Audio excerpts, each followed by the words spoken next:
Good evening students, economics की class में आपका स्वागत है। हमारा जो टॉपिक चल रहा है वो है मेथड ऑफ सैम्पलिंग, या इसी को हम बोलते हैं टाइप ऑफ सैम्पलिंग।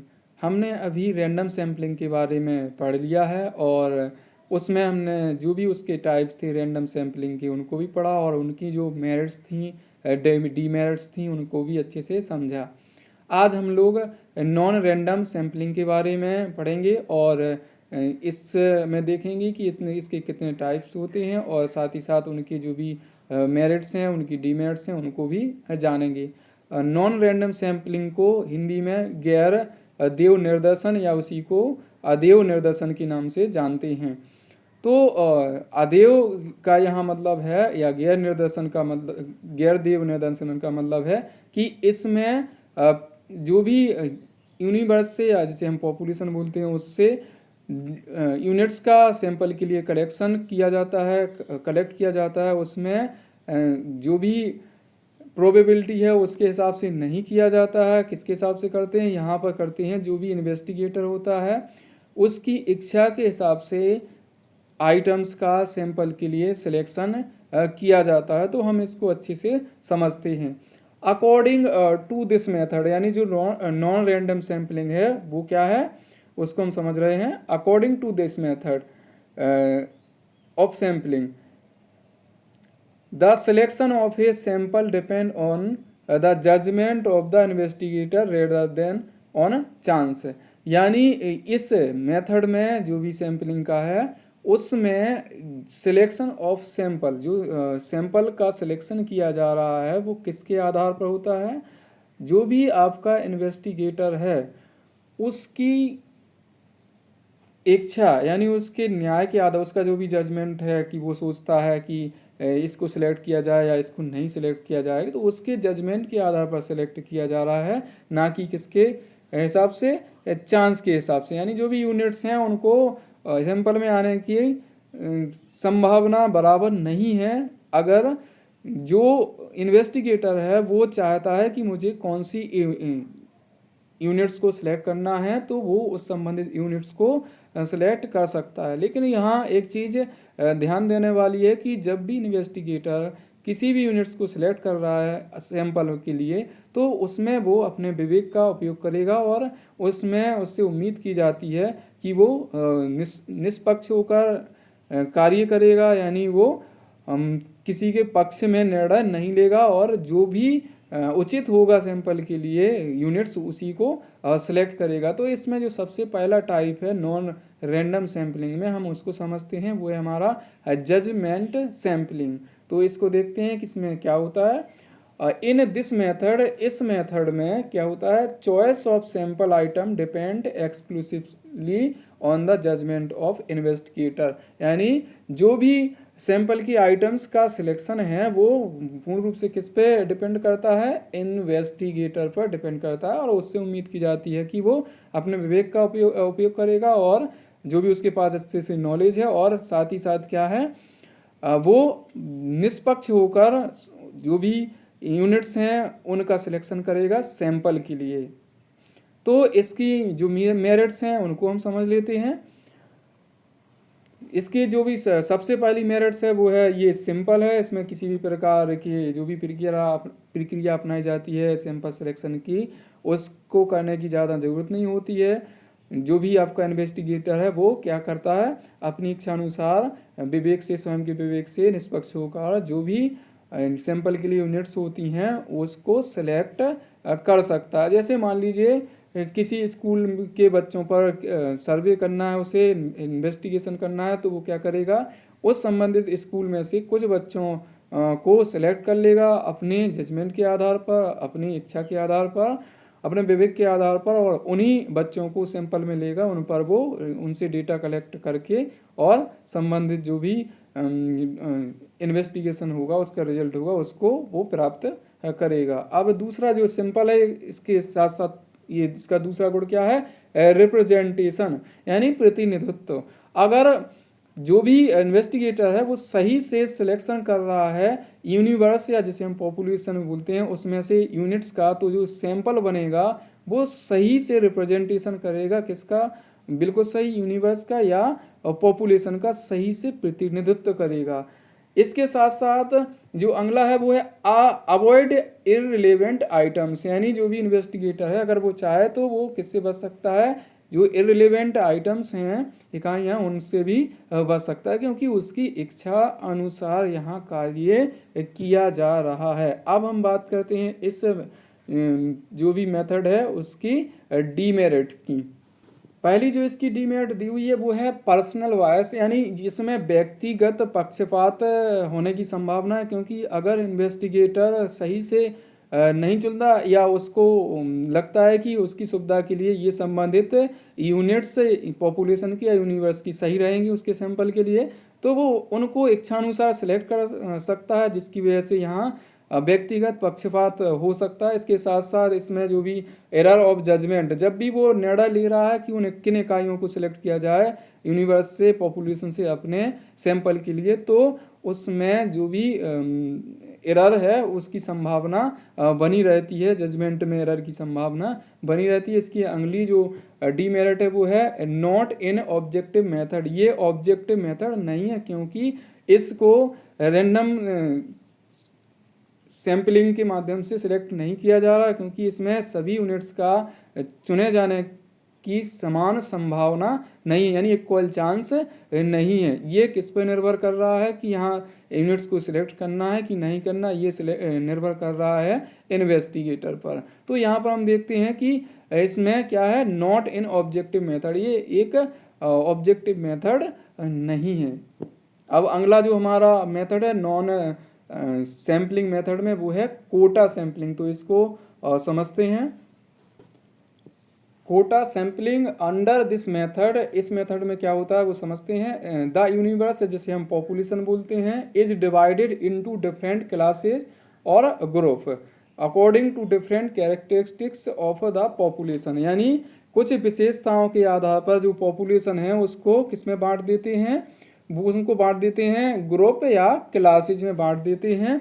और उस को जो बांटा जाता है वो हो सकता है जेंडर के बेसिस पे, रिलीजन के बेसिस पे, पॉलिटिकल जो भी रिलेशन है उनके बेसिस पे, और भी अन्य चीज़ों जैसे ऑक्यूपेशन के बेसिस पे, अन्य चीज़ों के आधार पर यहाँ पर ग्रुप या जो भी क्लासेज हैं उनको बांटा जा सकता है। यहाँ पर क्या किया जाता है कि इस मेथड में जो भी न्यूमरेटर हैं उनको स्पेशल क्षेत्र दिए जाते हैं कि आपको इतने यूनिट्स को उस संबंधित एरिया में से सिलेक्ट करके लाना है, और सिलेक्शन का आधार यहाँ रैंडम सैम्पलिंग ना होकर जो भी न्यूमरेटर है उसकी इच्छा पर छोड़ दिया जाता है कि आप उस संबंधित क्षेत्र में जाइए और जो भी आपको क्षेत्र दिया है उससे जितनी इकाइयाँ उसको अलॉट की गई हैं कि आपको मान लीजिए इस सैंपल के लिए इतनी यूनिट्स की इन्फॉर्मेशन लानी है, इतनी इकाइयों की इन्फॉर्मेशन लानी है, तो वो उन संबंधित इकाइयों की इन्फॉर्मेशन लेके आ जाता है। इसमें ये भी सुविधा रहती है कि अगर कोई यूनिट्स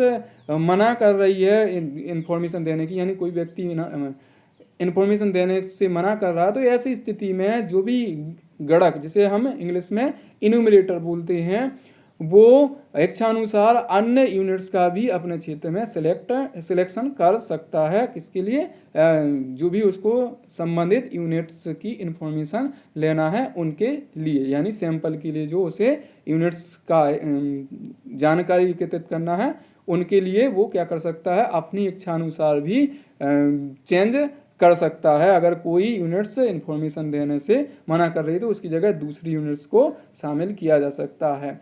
तो इसको हम एक एग्जाम्पल के माध्यम से समझ सकते हैं। मान लीजिए चुनाव से पहले लोगों के विचार जानने हैं, तो विभिन्न, मान लीजिए एक शहर में इन्वेस्टिगेशन किया जा रहा है, तो शहर में के अलग अलग क्षेत्रों में कुछ इन्यूमरेटर हैं, जो भी गणक हैं, उनको भेज दिया जाएगा और उनको निश्चित संख्या में ये बता दिया जाएगा कि आपको इतनी यूनिट से, यानी इतने व्यक्तियों से इन्फॉर्मेशन कलेक्ट करके लानी है, और वो उतनी व्यक्तियों से इन्फॉर्मेशन संबंधित अपने अपने क्षेत्र में जाकर ले आएंगे, और उसके माध्यम से क्या बन जाएगा, एक सैंपल बन जाएगा, और उसी का जो भी रिजल्ट आएगा वो यूनिवर्स या जिसे हम पॉपुलेशन बोलते हैं उस पर लागू कर दिया जाएगा। अब हम बात करते हैं इस मेथड की मेरिट्स की, जो भी इसके गुण हैं इस मेथड के, उन गुड्स के बारे में हम लोग समझ लेते हैं। तो सबसे पहला है जो इसका गुण है वो है रिलायबल रिजल्ट, यानी इसमें क्या होता है, विश्वसनीय रिजल्ट आता है। क्यों आता है, क्योंकि अलग अलग जो भी क्षेत्र हैं उनमें अलग अलग इन्यूमरेटर अलग अलग प्रगणक जा रहे हैं, तो जाहिर सी बात है कि सभी अलग अलग तरीके से करेंगे तो उसमें से जो भी उसका रिजल्ट आएगा वो सही आएगा, क्योंकि सिलेक्शन में यहाँ पर एक व्यक्ति का पक्षपात नहीं रहेगा, क्योंकि क्या होगा, बहुत से व्यक्ति होंगे तो वो अपने अपने हिसाब से सिलेक्शन यूनिट्स का करेंगे। दूसरा है ये इकोनॉमिकल, ये इसलिए इकोनॉमिकल होगा कि क्योंकि अलग अलग क्षेत्रों में अलग अलग इन्यूमरेटर को भेज दिया जाएगा और उन्हें क्षेत्र दे दिया जाएगा, जिससे वो सुविधानुसार जल्दी से जल्दी इंफॉर्मेशन कलेक्ट करके ला सकते हैं।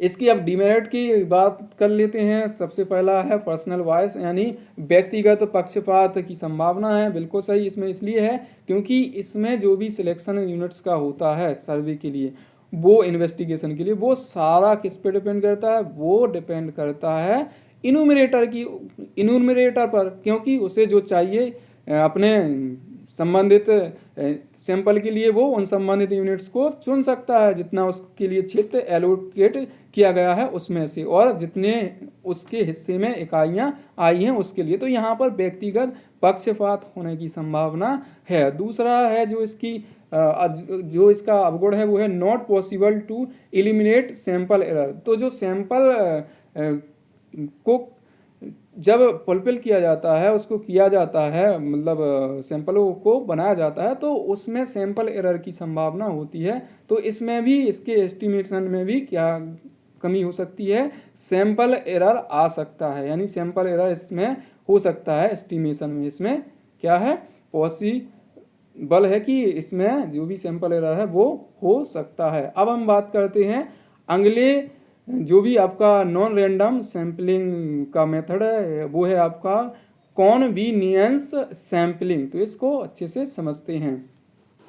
इस मेथड में जो आपका कॉन्वीनियंस मेथड है, जैसे नाम से ही पता है, सुविधानुसार, तो इसमें जो भी इन्वेस्टिगेटर होता है वो अपनी सुविधानुसार सैंपल के लिए यूनिट्स का सिलेक्शन कर सकता है। जैसे विश्वविद्यालय में जो भी प्राध्यापक हैं, प्रोफेसर हैं, उनकी लिस्ट में से अपने इन्वेस्टिगेशन के लिए कुछ अध्यापक, जो भी प्राध्यापक हैं, उनको सिलेक्ट कर सकता है, प्रोफेसर को सिलेक्ट कर सकता है। तो इसमें बहुत ही आसानी रहती है। क्यों? क्योंकि जो भी सुविधा लग रही है इन्वेस्टिगेशन के लिए, इन्वेस्टिगेटर के लिए, तो वो उस सुविधा अनुसार संबंधित जो भी यूनिट्स हैं उनका सिलेक्शन कर लेता है। तो समझते हैं इसको। इन दिस मेथड, इस मेथड में while selecting the sample unit, जो जब सैंपल की यूनिट से इकाइयाँ सिलेक्ट की जाती हैं, the investigator gives special attention to his convenience.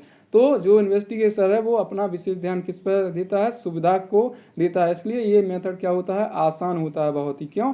क्योंकि उसको जो अच्छा लग रहा है, जैसे मान लीजिए संबंधित क्षेत्र में उसे इन्वेस्टिगेशन करना है, तो वो अपने आसपास के क्षेत्र में जो उसको सुविधा लगे उससे यूनिट्स को सिलेक्ट करके और इन्वेस्टिगेशन कर सकता है। तो इसमें देख लेते हैं कि इसकी कौन सी मेरिट्स हैं और कौन सी डीमेरिट हैं। तो सबसे पहला है इजी कमांड। इजी कमांड इसलिए क्योंकि उसको जहाँ सुविधा लग रही है उसके हिसाब से उसको सिलेक्ट करना है यूनिट्स को। दूसरा है लेस एक्सपेंसिव, वो चाहेगा कि वो इस तरह से कार्य करे ताकि उसका जो भी खर्चा है वो कम से कम आए। इसके साथ ही साथ अगला जो इसका गुण है वो है लेस टाइम कंज्यूमिंग। इसकी वजह से उसे टाइम भी कम लगेगा क्योंकि उसकी सुविधा अनुसार हो रहा है। और सुइटेबल फॉर पायलट सर्वे, ये जो मेथड है वो विशेषकर पायलट सर्वे के लिए किया जाता है। जैसे मान लीजिए कोई बड़ा कार्य किया जाना है तो पहले कुछ पायलट जो सर्वे होता है छोटे लेवल पर देख लिया जाता है उसको, तो उसके लिए ये उपयुक्त है कि छोटे लेवल में अगर वो सक्सेसफुल हो रहा है तभी बड़े क्षेत्र में उसको लागू किया जा सकता है। तो पायलट सर्विस के जो भी सर्वे है उसके लिए ये अच्छा है। अब इसकी बात करते हैं डीमेरिट की। तो इसके क्या क्या अवगुण हैं वो देखते हैं। सबसे पहला जो अवगुण है वो है लेक ऑफ रिप्रेजेंटेशन। तो जो भी यूनिवर्स है, पॉपुलेशन है, जरूरी नहीं है कि उसमें से जो भी इकाई चुनी जाएं सैंपल के लिए, वो इकाई सारी की सारी किसका प्रतिनिधित्व करें, यूनिवर्स का या पॉपुलेशन का प्रतिनिधित्व करें। हो सकता है कि वो उसका प्रतिनिधित्व नहीं करें क्योंकि इसमें जो भी इन्वेस्टिगेशन है वो अपनी सुविधा अनुसार यूनिट्स का सिलेक्शन कर रहा है सैंपल के लिए। और जो इसकी दूसरी कमी है वो क्या है, पर्सनल वॉइस यानी व्यक्तिगत पक्षपात, बिल्कुल संभावना है व्यक्तिगत पक्षपात की, क्योंकि इन्वेस्टिगेटर अपनी इच्छा अनुसार कार्य कर रहा है तो पक्षपात कर सकता है। अब इस तरह से हमारे ये जो भी सैम्पलिंग के मेथड हैं वो कंप्लीट हुए। इसमें हम लोगों ने जो भी रैंडम सैम्पलिंग है उसके बारे में भी समझा और नॉन रैंडम सैम्पलिंग है उसके बारे में भी समझा। अब हम बात कर लेते हैं रिलायबिलिटी ऑफ सैम्पलिंग डेटा। जो भी सैम्पलिंग के माध्यम से डेटा कलेक्ट किया जाता है, इन्फॉर्मेशन कलेक्ट की जाती है, जानकारी कलेक्ट की जाती है, उसकी रिलायबिलिटी यानी उसकी विश्वसनीयता कितनी है और किस पर निर्भर करती है। तो कुछ चीज़ें जो दी हुई हैं, कुछ पॉइंट दिए होंगे, उसके बेसिस पे हम समझ सकते हैं कि वो जो भी सैम्पलिंग से डेटा कलेक्ट किया गया है वो ज़्यादा रिलायबल होगा या कम रिलायबल होगा। तो वो उस पर किस पे, उन संबंधित चीज़ों पर निर्भर करता है, उनको हम समझते हैं एक एक करके।